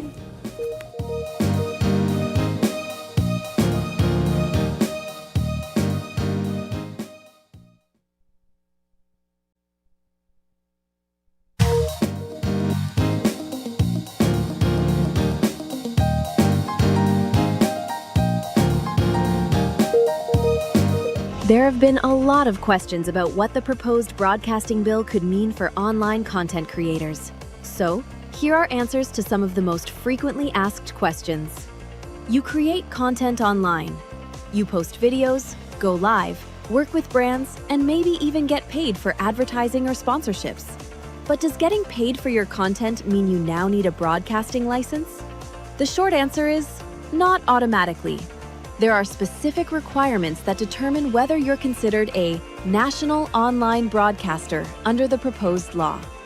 First, do you fall under the definition? You may be considered a national online broadcaster if all of these apply. 1. You control the broadcast. 2. You broadcast exclusively online. 3. Your broadcasts are mainly directed to Belize. And 4. Your advertising or sponsorship revenue comes predominantly from Belizean citizens. If all 4 apply, you may fall within the National Online Broadcaster category. So, if all 4 apply to me, does that mean I need a license? Not necessarily. If you fall within the category, the proposed framework provides for exemptions where the regulations allow. So, you may still qualify for an exemption. What determines an exemption? When developing exemption rules, the BBA will consider how much you earn or benefit, including revenue or other business benefits from your broadcasts. They will also consider how often you broadcast, including how frequently and how many broadcasts you make. Another factor is how big your audience is, based on your average or highest audience size. And they'll consider who can watch, including whether your broadcasts are open to the public in Belize or limited to a particular group. Other relevant public interest factors may also be considered. So here's the bottom line. Getting paid to create content does not automatically mean you need a license. Her phone, her laptop, her whole life in this apartment. If anything happens, it's more than just a loss. It's everything.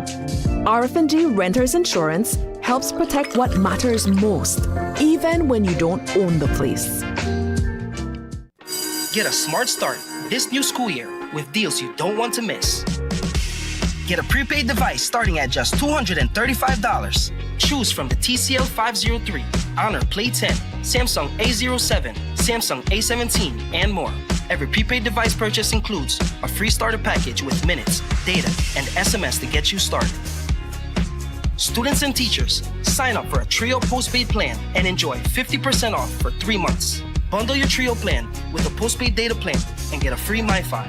Start the school year powered up with a postpaid power pack, including a device and your postpaid plan deposit, starting at $275. Plus, new students and teachers that sign up for their postpaid bundle get their first month free.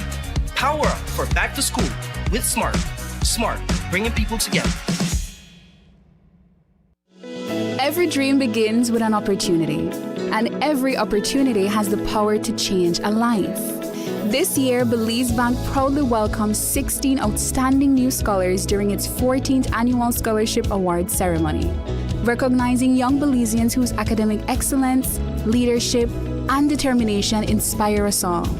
When I look around the room today, I see future entrepreneurs who will build businesses. I see future doctors who will heal families.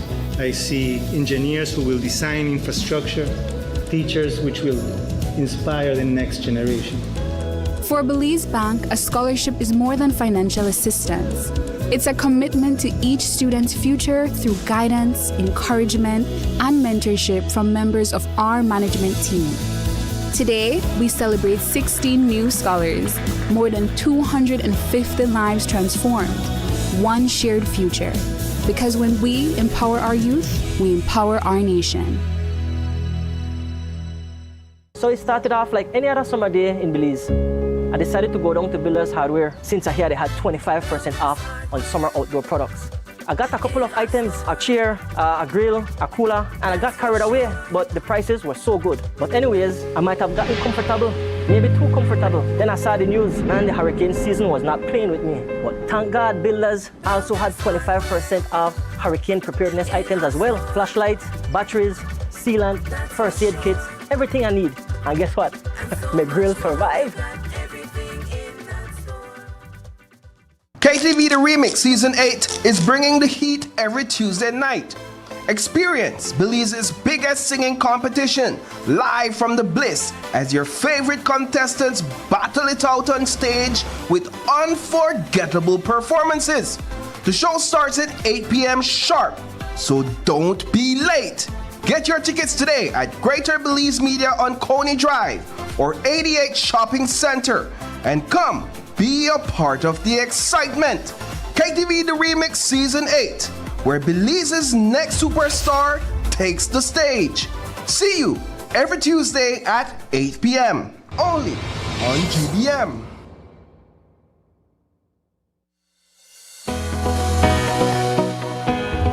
Connection isn't something you switch on.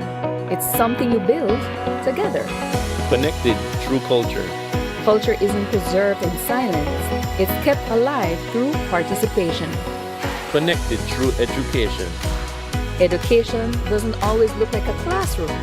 Sometimes it looks like someone taking the time to teach and someone else choosing to learn. Connected through sports. Before the wins, before the applause, there's belonging. Here, young people learn more than how to play. They learn how to stand together. Connected through community.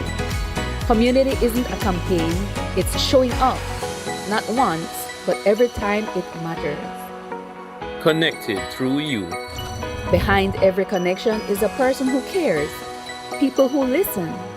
People who stay.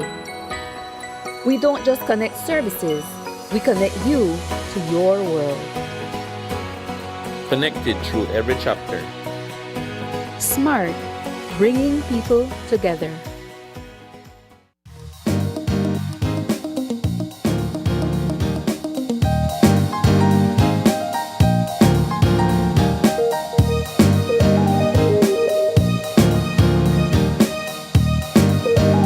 Welcome back. Thanks for staying tuned with us. This is our second conversation for this morning. It's all about the 14th annual Back to School Trimming Drive.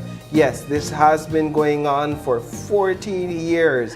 And my brother and friend Edmund Stain is the man behind it all. He and a partner of his. Correct, Mr. Stain? Yes, Brian. This is actually Brian's event, right? This is Brian's event. Yes. Yeah. All right. So we usually have you and Brian on set annually speaking about this event. What does it mean to be able to carry this on for 14 years? Man, I just got to thank the community. You know, this is truly a community event. You know, we have over 50 to 60 volunteers every year that pass through, besides the parents that stay and help us. And they are the ones that encourage us. And then also the children. Yeah. When we walk through the communities, like, Mr. Edmund, I went back to school drive, Mr. Edmund, you know, and Mr. Brian, you know, and those kids have developed a great relationship with us. And we just feel like we would let them down if we don't try to put the back to school drive together. What do you all do at this Inspiration Arts Limited Back to School Trimming Drive? Well, you know, the event has grown. You know, first it was just Brian's idea, working at Channel 5 and wanting to trim a homeless man, and you know, him coming to me and us providing service to the kids in the area. And now it has grown to where, you know, we've been blessed to have persons from the community that were once a part of the program come back and volunteer. Like, for example, we have Flavors of Home come in and bring breakfast for all the volunteers, and she was once one of the persons that received this service. You know, her brother is now a person that's trimming on the set, and he received a haircut back in the day, you know. So all these things are being paid forward, and the event has grown now to where we reach out to the Ministry of Health to have them provide a dental service for the kids. So for a couple of years we've been cleaning their teeth, providing them some oral health. You know, and then last year we've grown to where we did some eye testing, and the BCVI went out there and tested kids their eyes, and you know, prescribed some prescription for them as they could. It's growing. Yeah, it's really growing, and you know, the females have taken over. Really? Braiding of the hair. They've taken over the event. So this year, Miss Queer stopped me on 5 hours and said, Edmund, make sure I have a big enough tent for the girl wash their hair at the back, because last time I had a small tent and it was a hassle trying to get it going. So you all are doing girls here. Girls here as for well. a couple of years now, right? You've for a couple of years, the girls have. Well, it started off with the females from that work at Tourist Village. They wanted to be a part of it. Miss Ada and those ladies from out there came in and said, "Boy, we were plots on here."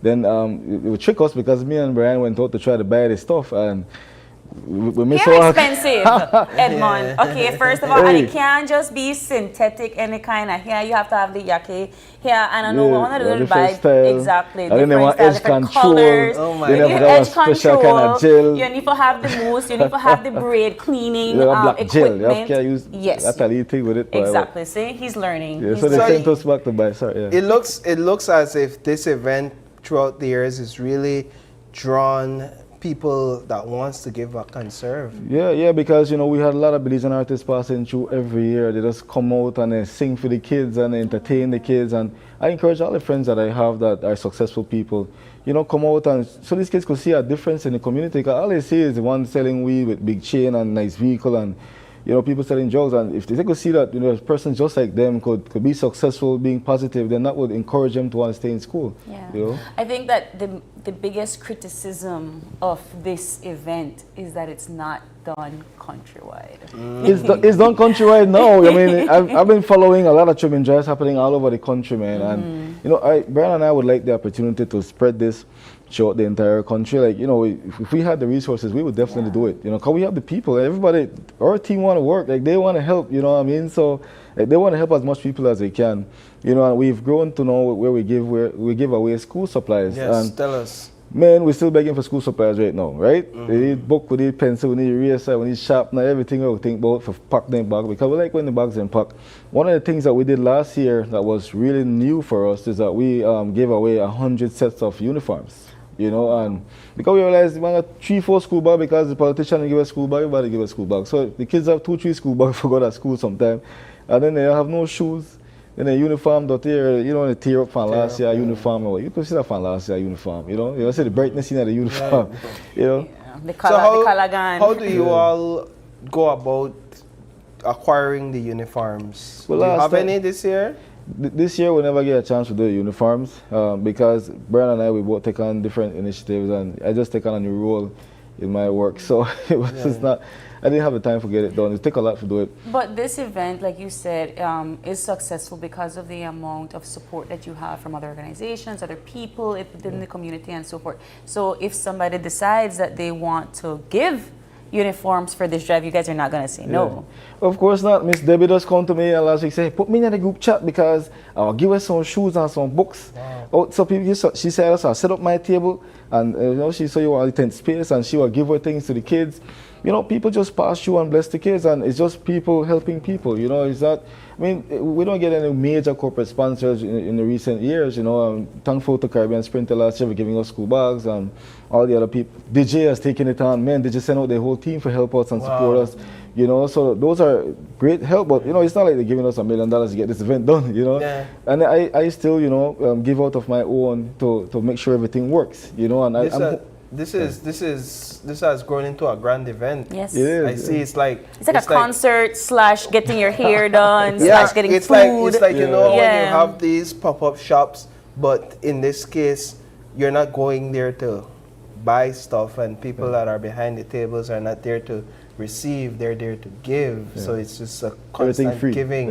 Everything just. That's free, so you run for politics after this. Man. I that's the message there, but like this that what people ask of our leaders. This is what people ask of people who are influential in our communities to give back at this level. Well, I have to respond to this. All I want to be is a good example. I just want to make the kids like me.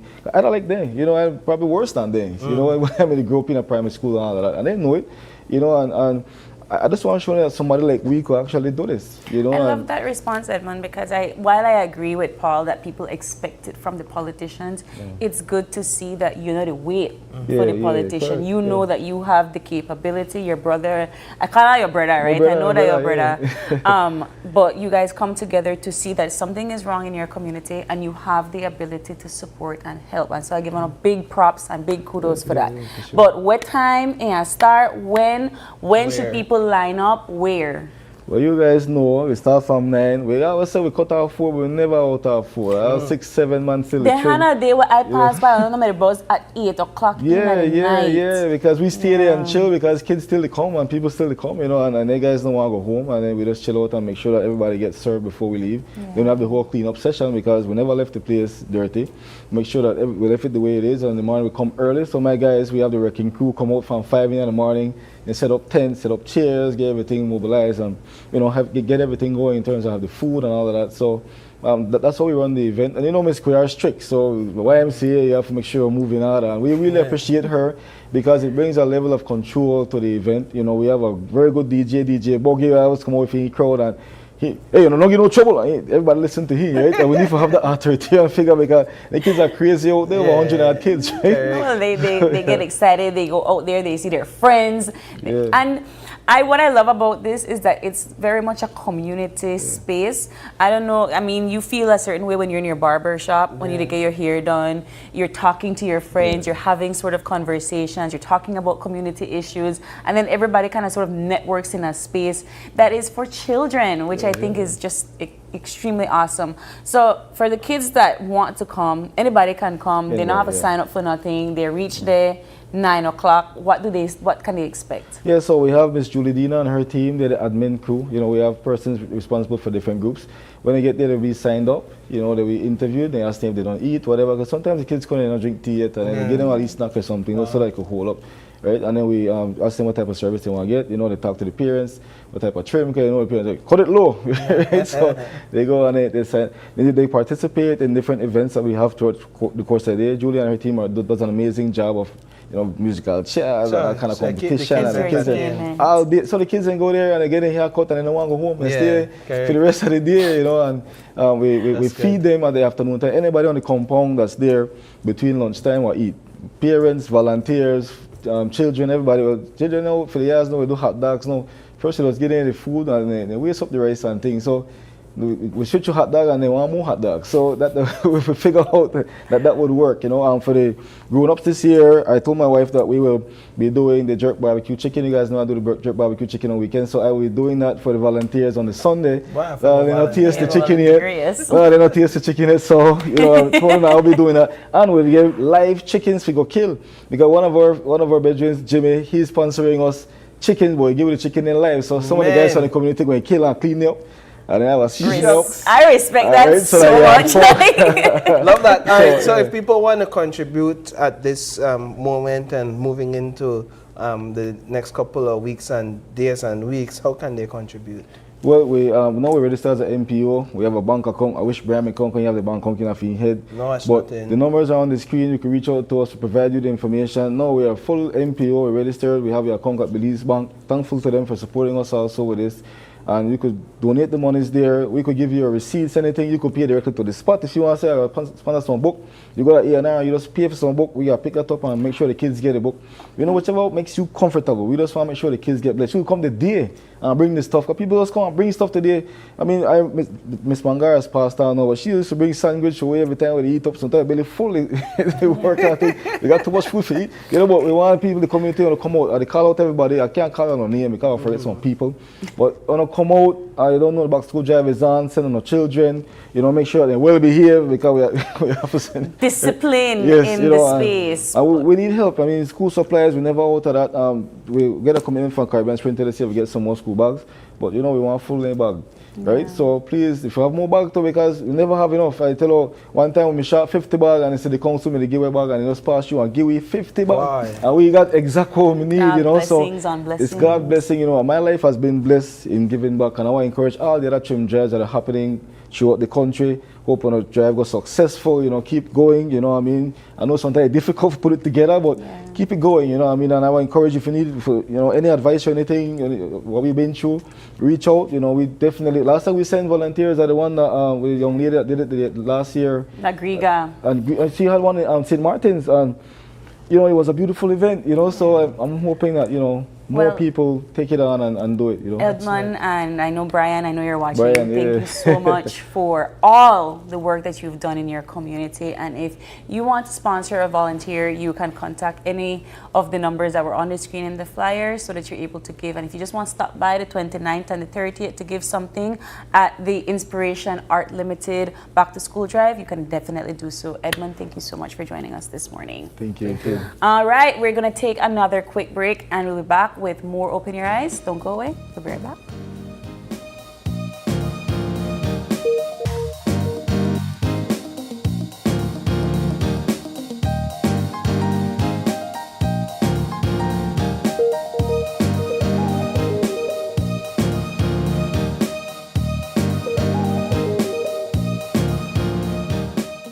Her laptop, her whole life in this apartment. If anything happens, it's more than just a loss. It's everything. RF&D Renters Insurance helps protect what matters most, even when you don't own the place. Here's how to access your contribution history on the My Social Security portal. First, go to your browser and type ssbportal.org.bz. Enter your email and password, then click Log In. Once logged in, you'll see your full portal account on the screen. On the left-hand side, you'll notice a drop-down menu for added features. Click on History, choose Contributions, read the disclaimer, then click Continue. You'll now see a full window displaying your contribution history. In the table, each row represents a different year. For example, let's look at the year 2024. Click on the row and a detailed breakdown will appear. This breakdown includes your employer's name, your earnings for each month and week, contribution type, the amounts paid, and that's how you can explore the new contribution feature on the My Social Security portal. It's quick, easy, and keeps your Social Security information right at your fingertips. Create your account today. The way Belize uses electricity is changing. At home, families are using more devices, smarter appliances, and connected technology. Across the country, businesses are growing, industries are expanding, and communities are finding new ways to live, work, and move forward. Behind that progress, the energy system must continue to grow with Belize. At BL, modernizing the grid is part of preparing for what comes next. A grid with greater visibility, more accurate information, and better tools to manage energy as needs change. Through investment in digital systems, upgraded infrastructure, and improved monitoring, BL is strengthening how electricity is managed and delivered across the country. Not just for today's needs, but for the future Belize is building. As new technology emerges, from solar generation to community energy systems, the grid must be ready to support them safely, reliably, and sustainably. This is the work of modernization, step by step, system by system, community by community, helping prepare Belize for a more connected, resilient, and sustainable energy future. I'm a licensed electrician for 15 years. Safety is always an electrician's #1 priority. I shop at Belize. Belize give me high quality, durable material. Cheaper doesn't mean safety. Cheaper means danger. When I think about safety, I think about Belize. Remember, at Belize, quality is saving. Best for you and best for me. At Benny's, it's the quality. Benny's, quality and savings. See you at the store. KTV The Remix Season 8 is bringing the heat every Tuesday night. Experience Belize's biggest singing competition live from the Bliss as your favorite contestants battle it out on stage with unforgettable performances. The show starts at 8 p.m. sharp, so don't be late. Get your tickets today at Greater Belize Media on Coney Drive or 88 Shopping Center and come be a part of the excitement. KTV The Remix Season 8, where Belize's next superstar takes the stage. See you every Tuesday at 8 p.m. only on GBM.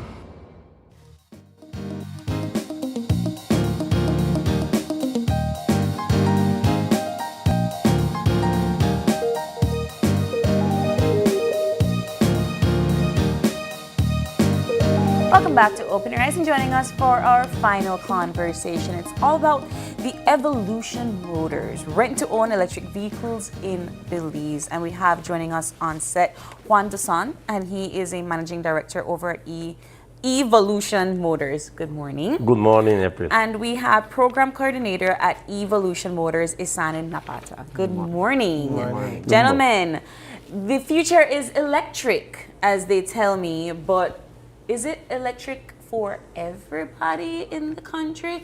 What is Evolution Motors all about? Thank you. And yes, that is our aim. Our aim is that this technology become affordable. And this specific program designed for taxi drivers is about that. Okay. The taxi drivers usually could spend up to $100 per day in their daily routine, right?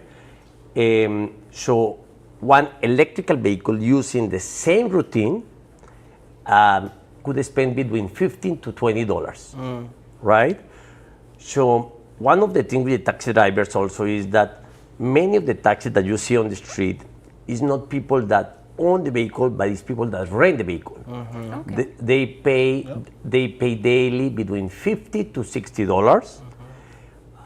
So we have designed a program for 40 months for them specifically that work with that technology, with that expense already, in order that they can use part of the money that they are spending in fuel to own their own new vehicle. Okay. So that is what we intend to do.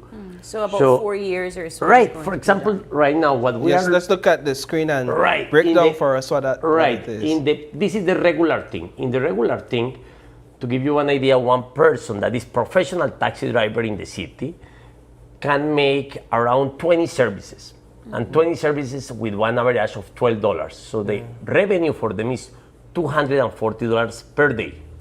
But out of that 240, you have to pay like they need to pay $90 to $100 for fuel, and they need to pay $50 for rent. So they don't make profit. So they make a profit of $100 per day. So their salary becomes around, if they work 6 days, they made $600 for the week. Per the week, right? So if we see in this chart, what we wanted to do is one program that in the beginning they have to pay one deposit because there is one need to install some chargers in their homes. Okay. There is one need to get one deposit for the rent. But this need, it will be covered in 12 weeks. So in 12 weeks, they will pay by deposit. They will start making $115 daily. Once they finish that 12 weeks, they will do the program for 12 weeks to 40 months. And they will make $150 per week. After that, when they own the vehicle after 40 months, their revenue will increase dramatically because they will not pay the rent, neither they will pay the cost of the fuel. So the revenue will be $225 daily. So we are talking about to change the weekly revenue of this important community from around $600 weekly to $1,350 per week. What's the deposit? The deposit is $3,500 that they have to pay $1,000 up front, and the $2,500 we will finance for a period of 12 weeks. So in these 12 weeks, they have to pay one extra of $35 per week, because when we start analyzing the program, we analyzed that the people couldn't put together $3,500, but they were able to put $1,000 together, right? So in that way, in this $2,500, we will finance for 12 weeks. That is 3 months. But even in those 3 months, they will make more than what they are making now. Yeah. And I wanted to be clear. We are talking about professional taxi drivers. This is not for people that just has a Desire. I You just mean, wake up and or I wanna- part-time, you yeah, know, that okay. people that can have one green play and they have their things and they, no, we are talking about here people that dedicate his daily day for that service that can make between 15 to 20 services. So they have to be a licensed taxi driver. Yes, I've seen a couple of the taxis in Belize. I think at least one I've seen In Belize City. and I always questioned where did the taxi come from. So now I'm building the connection. I want to bring Isani into the conversation though, just to talk a bit about your role over there and how you see this as being the future of one EV ownership and taxi services in Belize. Well, to be honest, this is my first time coordinating the program. We talked vigorously about the program. We tried to put the best thing for the drivers. Yeah. You know, we tried to put together the best program as possible, and like Mr. Juan Carlos said, it's hard for them to get the credit from the financial institutions. Yeah. So this is the idea that we came up with. What's it like inside these EV vehicles? Yeah, inside EV vehicles is pure comfort, to be honest. That's all I can say. Very stable, very comfortable. I've seen them around. I've not had the opportunity to catch one yet, but I do catch public transportation. And I think what our viewers are most interested in is cost to consumer. Yeah. So while, you know, there is the gas prices that are going up, and we have the regular taxi drivers that they kind of have their own spin on how much they charge to the consumer. Is there going to be a set price for the taxi driver for this? We have nothing to do with that. Okay. We have nothing to do with that. So that thing, this is people, and that is the difficult of to get credit. These people independent, 100% independent. Right. So they are the one who define. But of course, the market put the target. For example, in Belize City, is in the level of 10, but then after 2 or 3 miles, they start charging $2 more for.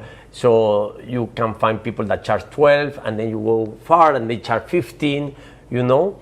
So, but definitely evolution doesn't, will not intervene. What we pretend is exactly to solve your question. How the electrical vehicles that, yes, it looks nice, but could be affordable for regular people. Yeah. And for us, our priority right now is the regular people that use more the vehicles, is the taxi drivers, because we do not use the taxi drivers for our instrument of work. We came in our work, we park our car, and we come back in our car. Right. But the amount of fuel that we spend is completely different that a professional is going to spend. While we can spend in our runs in the week $100 per week or $150 per week, they are going to spend $100 in one day. Because because this is their work, right? And there is people that have been working years on that. And there is people that have been working years and they have not the possibility to own one new taxi. So apart from the cost to consumer, which you have nothing to do with, I think consumers also want good service. Yeah. And so for a taxi driver that would take on something like this, they're offering a better service to customers than the old rundown taxis that are already on the highway. So I see the benefit there. When it comes to the payment that the taxi drivers will have to make on how often? Weekly. It's on a weekly basis. Weekly basis. And and I understand what you're saying in that you're already paying to rent to another taxi company or a vehicle owner. Correct. So this is similar. Is it more that they will be paying to you than perhaps the average market price that they're paying right now to rent a taxi to use? Excellent question, Paul.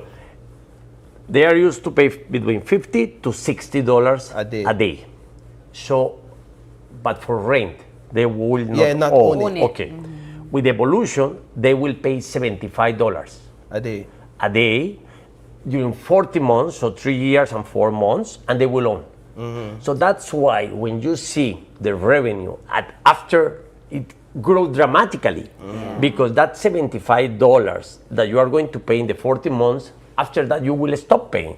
Yes. But we found customers that have been working rent for 10 years. Years, yeah. 4 years. And still doesn't And it still doesn't know. And at the end, and I'm looking at it indeed with when you did the breakdown earlier, is that once you've reached your 4-year mark, that's the amount for a regular vehicle that you would get a loan for, you know? And so you are technically getting a loan for eventually owning your taxi. And right? it will be new.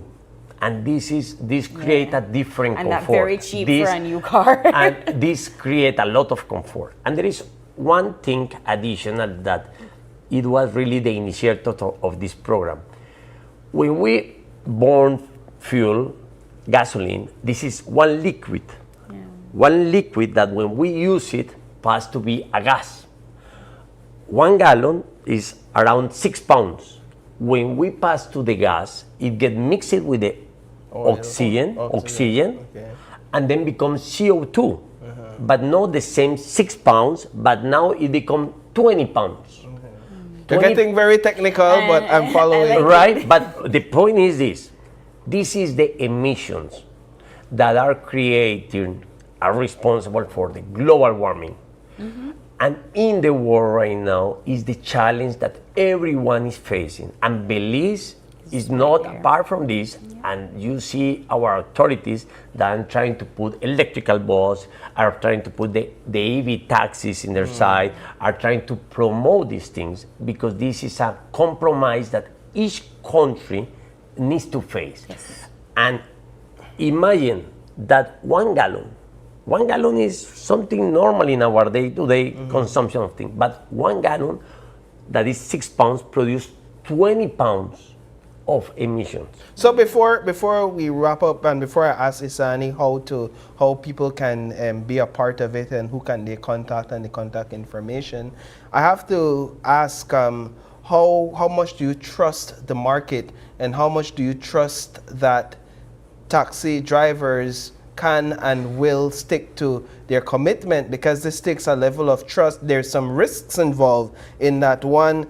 I mean, at the higher end, somebody might drive off with the vehicle and never come back. But on the lower end, they might not be able to meet their financial obligations. Well, Paul, you are good to make questions because you like to hear and you understand. We will use the technology. Each car has a GPS and we will control the vehicle, and of course under the authorization of the taxi program that go, they have to pay on Monday. If they do not make the payment on Monday, they will receive a notification on Tuesday that the car will be disconnected. So you will disconnect the car in the same way that you disconnect electricity or when internet. you don't pay, right? In the same way that you disconnect the internet. So you stop the car right there in the place it is, and the person has some days to pay. If not, it doesn't pay, we will come for our car because the car will be from Evolution until the taxi drivers complete the 40 months. So in 40 months, it's a car of Evolution renting to the driver. However, if the person achieves the program that is in the contract, that is 40 months, at 40 months, car is yours. So I have another question. I know that you want to get, but a lot of people are still trying to work how to drive an e-vehicle, and I know it's as easy as push and all of that stuff, but for the taxi drivers that perhaps might need to know like mechanical issues and so forth, do they have to be trained in something? What do they need to know when it comes to the electric vehicle? Well, to be honest, we offer the services to fix everything that the problems that may come along with electric vehicles. We have our technicians, and we also have a partnership with Westtrack when it comes to mechanical issues. You bring in your vehicle and we take it for you. If it's any technical issues, like I said, we'll call in our technicians and they fix everything. That's a wonderful part of the opportunity to rent, because even those taxis that do rent, they have to sometimes fix the vehicle themselves. They have to figure out the mechanic themselves, all of that. Well, so that's on a great EV, there's more technicality to it, right? I agree. So you require a different level of skills and expertise. Agreed. So I don't know that a taxi driver will pop the hood and say, "Oh no, yeah, no, no. let's But just what I'm saying connect is this that wire they're and then blow up everything." offering that service with Yes. e-evolution. So right? how can those interested reach out to you all and sign up for This your program? Well, for the program, we actually have done a bit of reaching out ourselves. We're having meetings, one today at 9:30. We're planning to have a next one on Friday as well. And we also plan to have these meetings all around the country, you know. So reach out to as much taxi drivers that we could. But to reach to us, you could message us on WhatsApp. You could always come into our office, and you could see us on Facebook and Instagram as well. You know. You're located on the highway, right? It's right beside the Puma gas station. Right beside 2 the Puma miles. gas station. Yes. What's the WhatsApp number? The WhatsApp number is 678-8990. Wonderful. All right. Well, gentlemen, thank It's you so much for interesting. joining us. Thank you, April, and thank you, Paul. Very good questions. No problem. Thank you. Very good interesting questions. Indeed. I want to know when you guys are going to bring for the consumers to be able to drive. But that's another question all on its own with another interview all on its own. But gentlemen, congratulations. And Thank you. so Thank you very much. And thank you for inviting No us to problem. the program. Appreciate All it. right, so we gotta wrap things up here and open your eyes. But it's been a pleasure, and thank you to all of our guests that came in and had the conversation, and a big thank you to you, our viewers, for starting your morning right here with us and Open Your Eyes. It is August 18th, and if it is your birthday today, happy birthday to you. And if you have a birthday shout out or just a question or a comment, you can drop us a line right here at oie@greaterbelize.com. You could also catch us live on Facebook every weekday morning at Open Your Eyes BC or Instagram for all the behind the scenes content at OYE Belize. And we still have TikTok, right? Yes, we even have TikTok. You can follow us on TikTok at openyoureyes.bz. We also have a WhatsApp number, so you can call us or text us at 675-2555. But please do us a favor and join us again tomorrow when you open your eyes. And start your morning right. Till then, keep your eyes, your minds, And your hearts wide open. Have a wonderful rest of your day, Belize. Good morning and goodbye.